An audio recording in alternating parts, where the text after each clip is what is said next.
Assalamualaikum warahmatullahi wabarakatuh. Nama saya Fajar Alfiasin Pratama.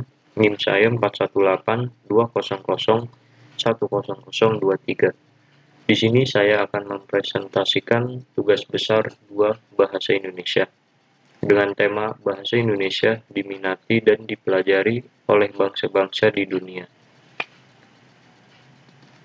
Latar belakang. Bahasa Indonesia berkembang pesat di luar negeri, dikarenakan banyak penutur asing yang tertarik mempelajari bahasa Indonesia, atau yang kita kenal dengan BIPA, yaitu bahasa Indonesia untuk penutur asing. Menurut pengakuan dari siswa luar negeri, bahasa Indonesia lebih mudah dipelajari daripada bahasa Cina dan Jepang. Namun, pengakuan ini tidak mutlak, karena ada juga yang berpendapat bahwa bahasa Indonesia sulit dipelajari secara fiksasi. Oleh karena itu, bahasa Indonesia harus menyamakannya dengan bahasa modern lainnya yang berkembang di dunia. Memasukkan bahasa Indonesia dalam hubungan antar budaya dalam hubungan internasional. Dan memperbarui bahasa Indonesia agar bahasa Indonesia memenuhi fungsinya sebagai bahasa modern. Selanjutnya, sejarah perkembangan bahasa Indonesia.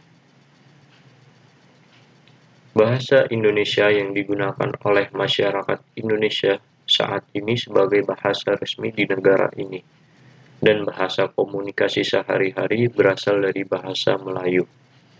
Pengukuhan bahasa nasional ini berlangsung pada tanggal 28 Oktober 1928.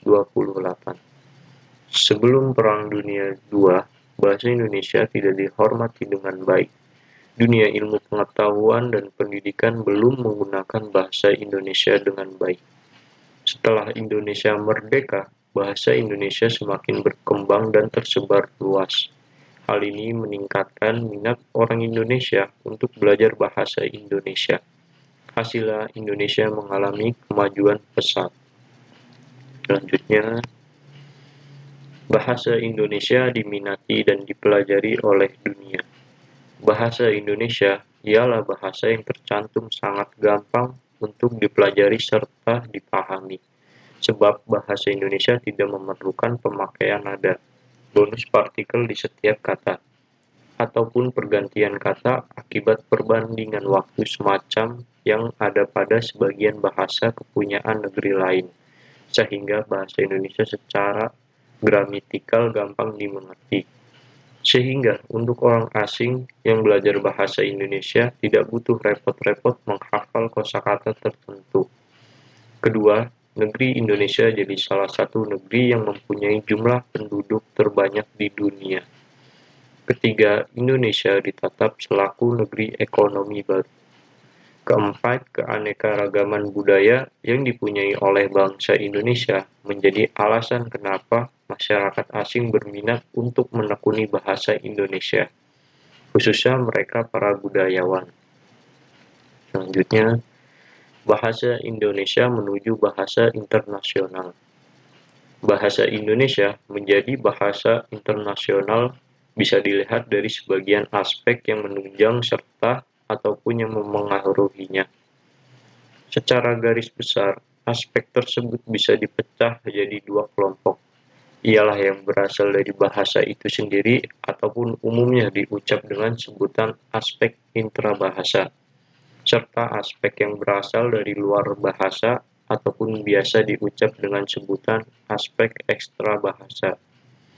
Pengelompokan itu sesungguhnya tidak bisa dipisahkan secara tegas, sebab antara aspek intrabahasa serta aspek ekstrabahasa kadang-kadang muncul bersama-sama.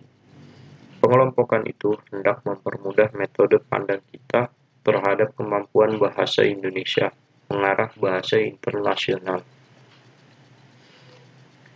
Faktor intrabahasa. Aspek intrabahasa antara lain meliputi sistem bahasa. Sistem bahasa Indonesia bisa dikatakan telah mapan.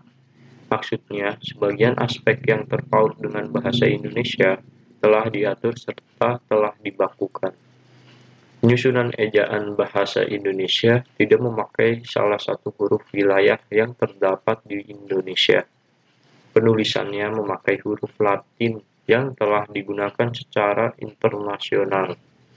Perihal itu membolehkan bahasa Indonesia gampang dipelajari sebab lafal cocok dengan lambang hurufnya.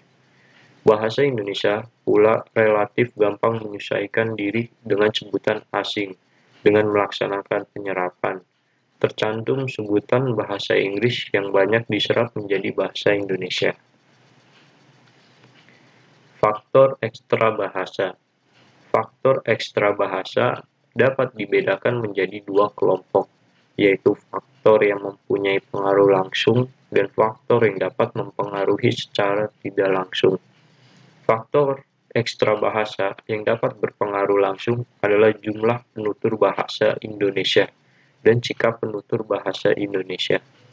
Indonesia yang memiliki jumlah penduduk terbesar keempat di dunia merupakan aset yang sangat penting dalam menjadikan bahasa Indonesia sebagai bahasa internasional. Dalam mendukung bahasa Indonesia sebagai bahasa internasional, perlu diciptakan sikap positif di kalangan penutur bahasa Indonesia. Sikap positif penutur terhadap bahasa Indonesia ditandai dengan kegembiraan masyarakat Indonesia dalam menggunakan bahasa Indonesia secara baik dan benar. Faktor ekstra bahasa yang secara tidak langsung dapat mempengaruhi antara lain daya tarik kekayaan alam dan budaya Indonesia. Kekayaan alam Indonesia yang melimpah menjadi insentif bagi pelaku ekonomi asing untuk menanamkan modalnya di Indonesia. Hal itu akan berdampak pada banyak orang asing yang masuk ke Indonesia. Hal ini juga dapat mempengaruhi banyaknya orang asing yang ingin belajar bahasa Indonesia.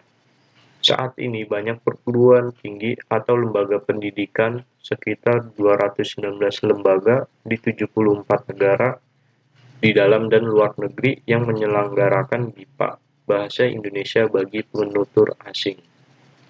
Selanjutnya, kesimpulan, bahasa Indonesia merupakan bahasa yang mudah dipelajari dan dipahami, karena bahasa Indonesia tidak memerlukan penggunaan nada partikel tambahan di setiap kata, atau perubahan kata akibat perbedaan waktu dalam bahasa yang berbeda dari negara lain, yang membuat bahasa Indonesia menjadi mudah. Saran, pengaruh asing memang tidak bisa dihindari, tetapi seperti generasi muda, mereka diharapkan mampu menyaring pengaruh mana yang pantas mereka terima. Mencintai dan membudayakan orang Indonesia dalam berkomunikasi membuat orang Indonesia semakin kuat untuk membela diri. Oleh karena itu, kaum muda juga harus bangga dengan bahasa nasional mereka sendiri. Slide terakhir, daftar pustaka. Sekian dan terima kasih. Mohon maaf jika ada kesalahan kata di dalam video ini. Wassalamualaikum warahmatullahi wabarakatuh.